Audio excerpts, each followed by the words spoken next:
Hi. So, a question I've been asked a lot lately by a lot of people is how do you get your kids into music and doing stuff musical that's not actually playing an instrument because sometimes kids are way too small to actually do anything with an instrument.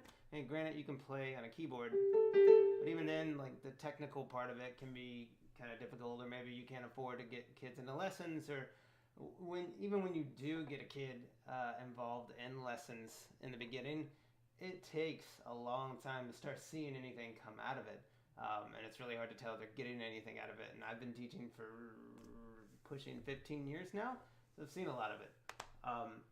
But here are a few things I thought I'd just shoot a really quick video about some of the things you can do and that I've done with my own son that kind of get them listening and get different gears moving that gets them into music and understanding different things of it. So when they are ready to actually start playing an instrument or going to lessons or whatever it is that they do, they'll be primed and kind of and set up for it already. So anyway, so the first thing is repeat melodies back. And this is going to take all of these things, even if you're not that musical, these are things that you're going to have to do. You're going to have to jump in a little bit as a parent and kind of do back with them and play with them. I mean, I started doing this when my kid was an infant, just singing to him melodies, things like that, and it's just he's 9 now. So the first thing is it's repeating melodies. So if you have, let's say, Bohemian Rhapsody, it's like that melody. So it's da da da. All right, I'm not a singer, but even if you're listening to a song in the car or you hear it anywhere, repeat it back to them and then play a game. Have them repeat it to you, just playing the melody game, throwing it back and forth like a ball. And that's with anything, any simple melody you come across. Just hum it and see if they start mimicking you. Usually, if you ask them to do it, they won't. But if you do it and then just kind of leave it alone, they usually start mimicking you.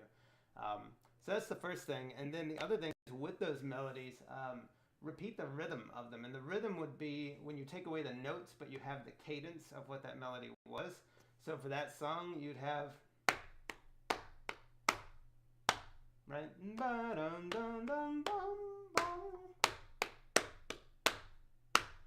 Right? And that works for anything. So if you're humming it, if you're not musically inclined, if you're just humming a melody, you can tap your finger every time you open your mouth, right? That bum bum bum bum bum bum.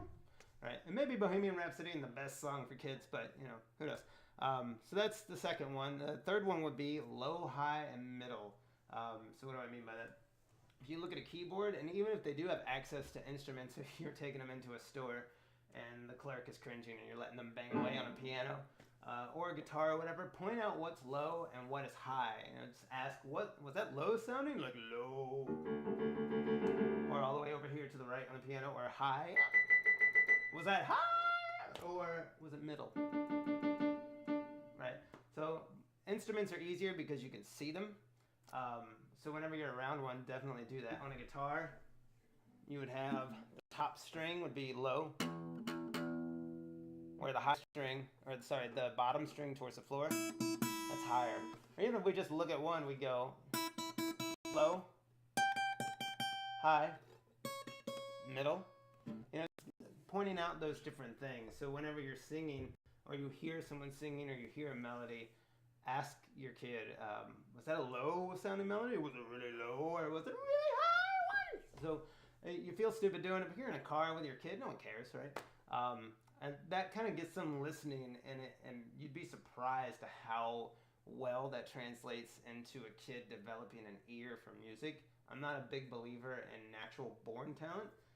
There are a few freak shows out there that just start playing the piano and things like that, but most kids I see, there's just something that they picked up on as a kid, and that just blossomed and developed into this ability to see things differently, or to make those connections in their head differently. So when it comes to understanding what's low, what's high, and the rhythm that syncs to melody, so you're combining the rhythm and the notes and putting those two things together, and kids start seeing things and hearing things very differently.